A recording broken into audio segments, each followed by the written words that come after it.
I just wanted to make a short video about the NBA Finals and Game 6, which maybe started already. I really don't know when it starts. Um, that video I made about the NBA Finals is by far the most popular video that I've made, which people like sports. That's why it's so popular. So I figured I'd try to get a few more subscribers from making another sports video. I don't have ads, so I'm not making money off of it. Don't think I'm trying to get more money. There's no ads on my YouTube channel. I totally stand against the use of ads. If you're using ads on your channel, you're not really trying just to get the truth out. You're trying to get money out of it too, when there's plenty of other ways that you can earn money to make your living that you want to make. When you're getting it through ads, you're getting a small piece of the money being generated for these corporations, and they're taking the rest of it. But back on subject with the NBA Finals.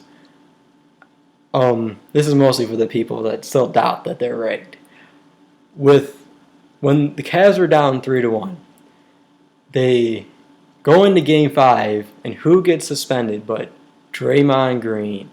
And if you see that play where he got suspended on, it was completely unmalicious. Those plays happen in the NBA, even not in the playoffs, all the time. They never get called because he was literally getting up off the ground, and he did not try to jab up into LeBron James' jewels, but he was trying to stand up, and he did not stand up and really hit his balls that hard at all. And LeBron James, though, did the job at selling it to get the attention of it. Draymond Green did a horrible job at selling it. Go and watch the play again. It is a horrible call for him to get suspended for that. And it was all part of the propaganda and the programming and the rigged sport that it is. It fuels the fight, first of all, between Golden State and Cleveland. For those who believe it, it's only going to make people argue about the play because of how dumb of a call that it was. But it also gave Cleveland the obvious better opportunity to win the game. And what do? They win the game. And they did it with LeBron mostly shooting jump shots, if you listen to the announcers. And he didn't drive that nearly as much because his shot was on that game, when usually his shot's always off. He's not a good jump shooter if you follow basketball. He has to drive to the hole to get a good shot. Which, one other thing about the announcers, if you listen to them, particularly Stan Van Gundy and Mark Jackson, they're morons, you will hear them talk about these same exact type of plays, but say different reactions to them. Example would be LeBron James, which he does this all the time. He comes on the court, takes five, 6 dribbles, pulls up for a 3, and it goes in. At one point, you'll hear Stan Van Gundy and Mark Jackson say, "That was a brilliant play. That was a great shot." Because they are the ones that guide you through the game. They are the ones that keep you on course, thinking how the game needs to go along for you to keep going. The next time they'll come up the court, he'll do the same exact thing. He'll take the shot. He'll still make it. But they'll say that was a horrible play. He did not pass the ball. He just came up and shot the ball. They contradict themselves constantly throughout the game. The thing about people when they're watching stuff, and in general with history and religion, anything that people learn, they're very short-minded with it. They don't remember what happened even 5-10 minutes ago a lot of times to be able to draw the lines. Their minds are so loud, there's so much noise in it from all the garbage that you're watching and programming yourself with, that you can't put the thoughts together to link these two things up, even though they just happen almost one right after another. And these people know that. That is the biggest tool that they use against us, because that keeps us in these circles without us realizing it. They do the same things but change it, and it keeps us going in circles. And when someone talks about it, you didn't see it, so you don't think it actually happened, but it did if you go back and actually listen and watch it. They say the same thing about when players drive and they pass the ball the wrong way, but they still make the shot. They'll say it's a good play or a bad play, no matter what. The spacing on the court, it'll be the same exact spacing. It'll be the same exact closeout to the three-point shooter. Yet the guy makes a shot, it's a bad closeout. The guy misses a shot, same closeout, it's a good defensive play. It's all contradictory.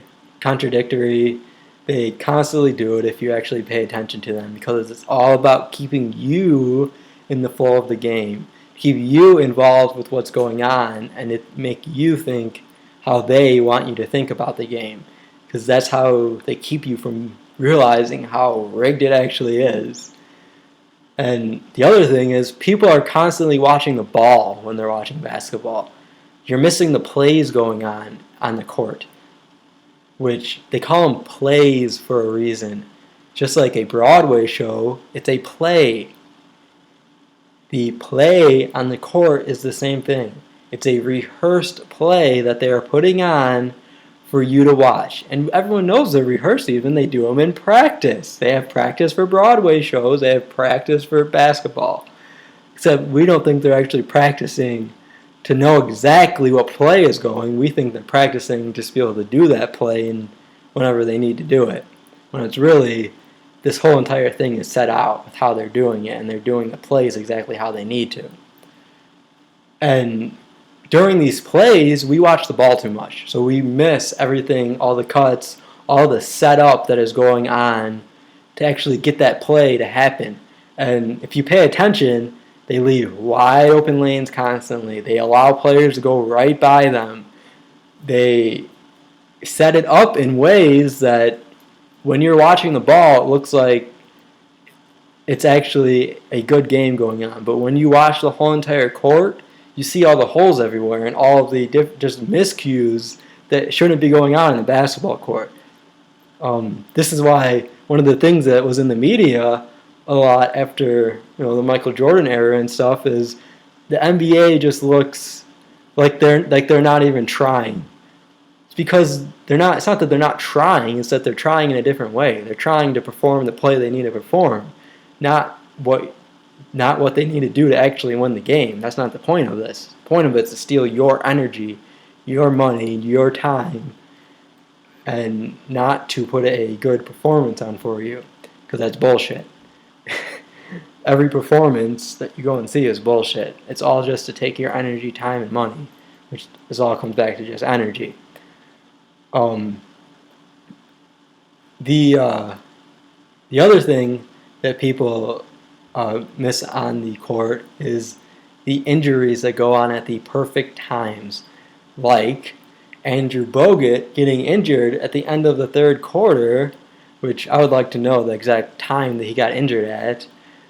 And if anyone knows that, put it in the comments, because I bet you that is a coded time that he got injured at, because that changed the whole entire course of the rest of the series now, which I'm sure they've been talking about on ESPN tirelessly since Game 5, which I don't watch any of these networks anymore. It's all garbage. And with him out of the center now, it's going to leave LeBron open to drive. It's going to leave Kyrie Irving open to drive. It's going to leave Kevin Love open to post up. It's going to leave Tristan Thompson open to do his little turnaround jump shots, to get the rebounds, to get a ton of offensive rebounds like he does. This is completely playing into the Cavs' favor. It's no mistake that they lost their big guy. He's the only true big center that they have that can play like he does. He's just playing how he's told to, but no one else on their team plays like that. No one else on their team is taught to do that, what he does. And I seen an article on, it wasn't an article, I think it was really a video, but the headline to the video was repeat performance, ? And it was a picture of LeBron James, when I'm sure he was going to have a repeat performance. I'm sure he was going to have as good as, if not a better game, possibly a triple-double, possibly something that we've never seen before. This is Game 6. 6 is a significant number, especially when it comes to LeBron James. And we might back up a second. King James at 6 is who LeBron James' nickname is after, King James. But he's also who wrote the Bible, or they wrote the Bible for, which that's a whole other mess that we can get into in a different video if you'd like. But no, I lost my train of thought. I always get off track. Too many connections that line up all over the place. But that's how everything is.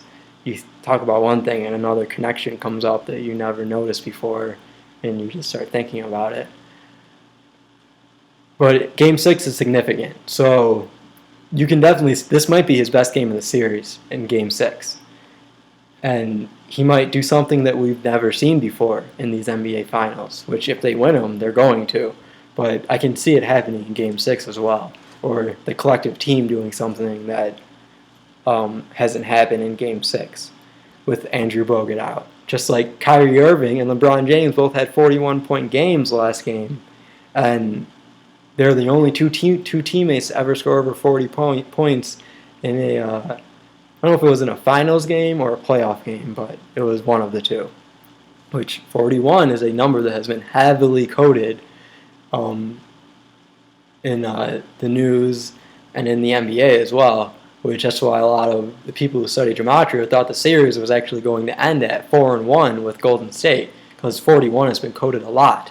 But so has 25. 25 has been coded a lot, which a lot of people are seeing as LeBron James losing and going to 2-5, which we'll see what plays out as a possibility as well.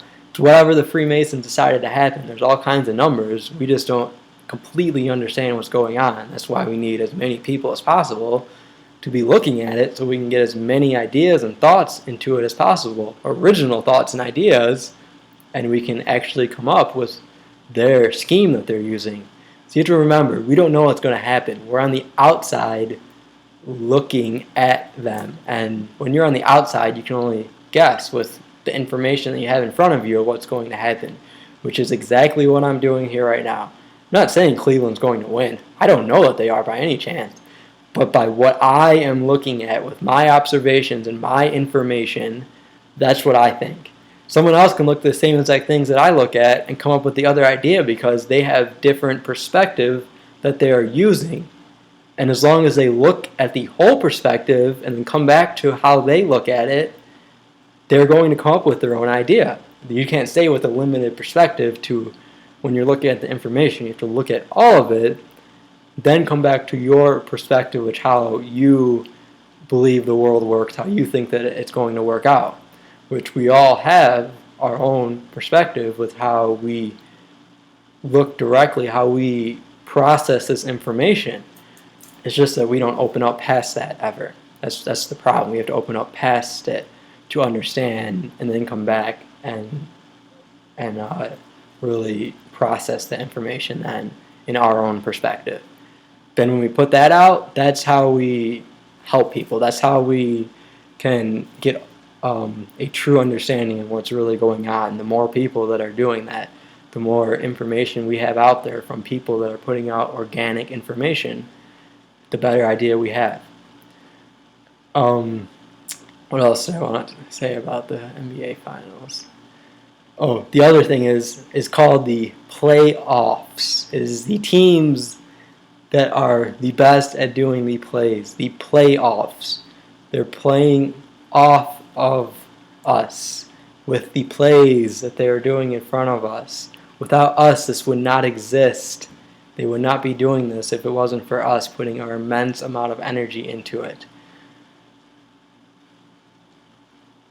And that's basically it for it. I mean, you can't see that it's rigged. You are completely putting yourself behind a curtain and closing your eyes and wanting to believe that it's still real, because it's completely false. It is obvious that sports are rigged, and it goes well beyond that.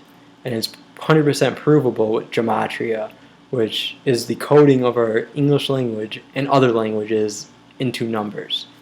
And these numbers equal energy, which energy is what this whole entire world is made out of. So they are controlling our energy through the words that we are reading and seeing, and the symbols as well.